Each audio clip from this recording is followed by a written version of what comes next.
वृत्तासुर के ऐसे भक्तिभाव को सुन करके देवराज इंद्र लज्जित हो गए। हम सतोगुणी देवता, रजोगुणी देवता भगवान की उस परम भक्ति के आज तक पात्र न बन पाए, जिस पात्रता को इस दैत्य ने युद्ध स्थल पर प्रकट कर दिया। देवराज इंद्र ने स्वयं ही अपने मुख से बड़ाई किया असुर वृत्तासुर की। अहो दानव सिद्धोषी यस्य ते मतिरीदृशी। हे दानवराज तुम धन्य हो जो युद्ध जैसे भयंकर स्थल पर तुम्हारी मति भगवान की भक्ति में से निश्चल लगी हुई है। आगे फिर से युद्ध प्रारंभ हुआ और देवराज इंद्र के द्वारा वृत्तासुर का वध हुआ। वज्र के द्वारा उसकी दिव्य ज्योति वैकुंठ धाम को चली गई। परीक्षित जी ने पूछा, हे गुरुदेव, ये वृत्तासुर पूर्व काल में कौन था? मनुष्याणाम सहस्रोपि कश्चिद यतत सिद्धये यततामपि सिद्धानाम कश्चिन माम वेति तत्वतः। लाखों पुरुषों में कोई एक होता जो भगवान का विशुद्ध भक्ति का पात्र होता है, योगी होता है, यति होता है। और वैसे योगियों में भी लाखों में कोई एक होता जो भगवान का सच्चा भक्त ज्ञानी होता है, भक्त होता है। युद्ध जैसे स्थल में दैत्य कुल में उत्पन्न होने के बाद भी वृत्तासुर की मति में भगवत प्रेम कैसे जगा? पूर्व काल के कौन है? इनके गाथा को सुनाइए।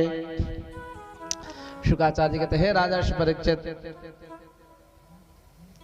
चित्रकेतु नाम के शूरसेनेषु वै महान, बड़े प्रतापी राजा थे। इनके बहुत पत्नियां थी, लेकिन संतान एक भी नहीं थी किसी के द्वारा। इनके ऊपर कृपा करने के लिए, ब्रह्म ज्ञान देने के लिए ब्रह्मा जी के मानसपुत्र अंगिरा ऋषि आए। इनके गुरु जी थे वे। आकाश में दिव्य तेज के साथ अंगिरा महर्षि प्रकट हुए। राजा ने बड़े प्रेम भाव से स्वागत सत्कार किया। कहो राजन, कुशल मंगल तो है ना? राजपाट सब अच्छा तो चल रहा है ना?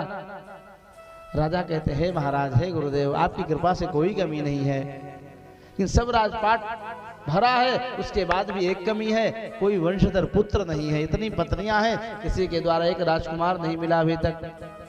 यदि आपकी कृपा हो जाए, एक पुत्र उत्पन्न हो जाए तो मैं धन्य हो जाऊंगा। वंशधर पुत्र हो जाए तो बड़ी कृपा होगी। महर्षि अंगिरा ने समझाया, लेकिन चित्रकेतु को समझ में न आया। याचना करने पर उन्होंने एक फल दिया अभिमंत्रित करके और कहा, ले जाओ अपनी बड़ी रानी कृतद्युति को खिला देना, पुत्र तो होगा। हर्ष शोक विवर्धनः, हर्ष माने प्रसन्नता को और शोक को बढ़ाने वाला होगा। गोलमोल भाषा बोल गए महर्षि अंगिरा। जब प्रकट होगा, जन्म लेगा तो आप परम आह्लादित होगे, हर्षित होगे, लेकिन शोक विवर्धना, जब मर जाएगा तो आपके शोक का कारण भी होगा। लेकिन खुशी के कारण राजा सुन न पाए, समझ न पाए महर्षि के वाक्य को। फिर क्या था सज्जनों, फल को कृतद्युति को दिया। गर्भवती हुई, कालांतर में कृतद्युति बड़ी रानी के यहाँ एक बड़ा ही सुंदर पुत्र उत्पन्न हुआ। और जिस दिन से बड़ी रानी के यहाँ पुत्र उत्पन्न हुआ ना, राजा अन्य रानियों का निरादर करने लगे।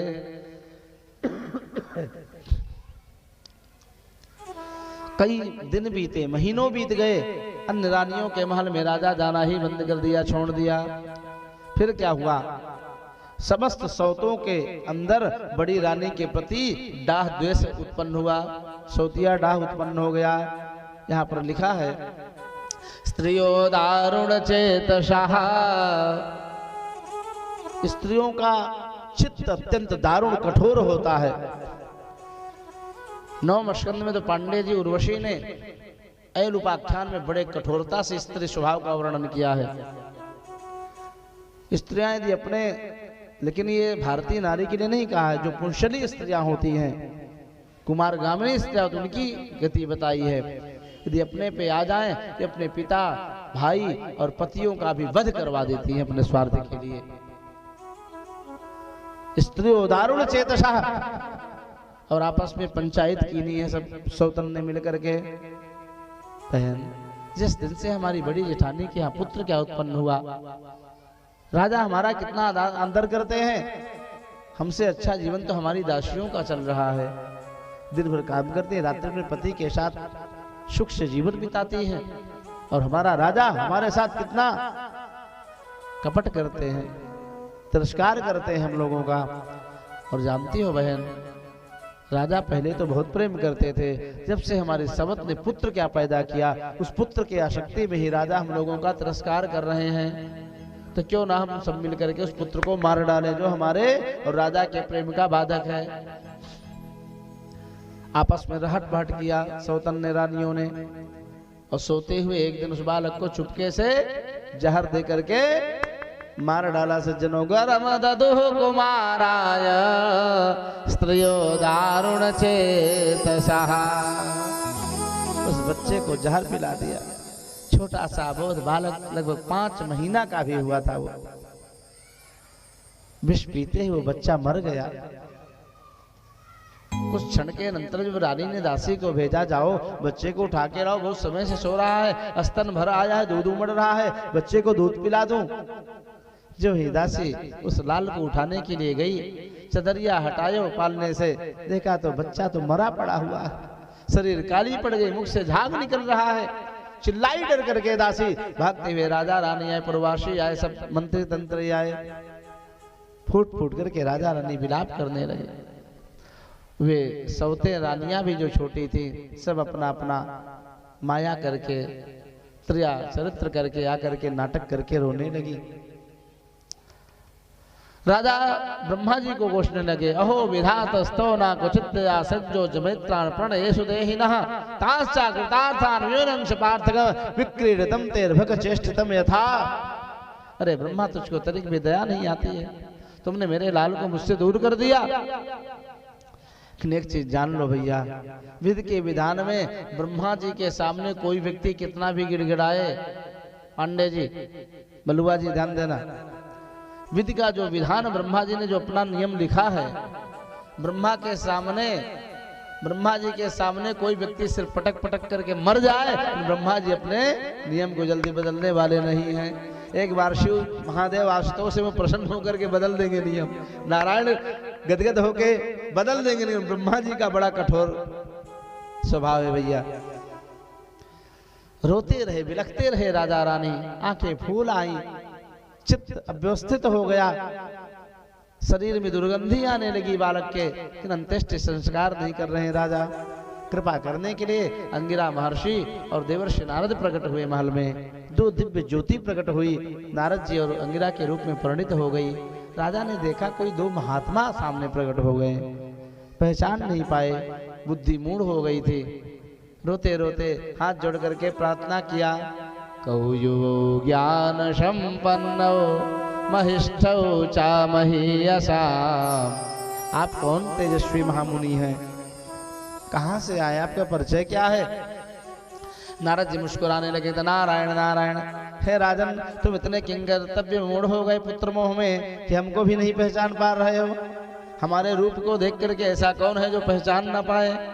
और ये तुम्हारे गुरु अंगिरा है, मैं ब्रह्मा जी का पुत्र नारद हूँ, देवर्षि हूँ।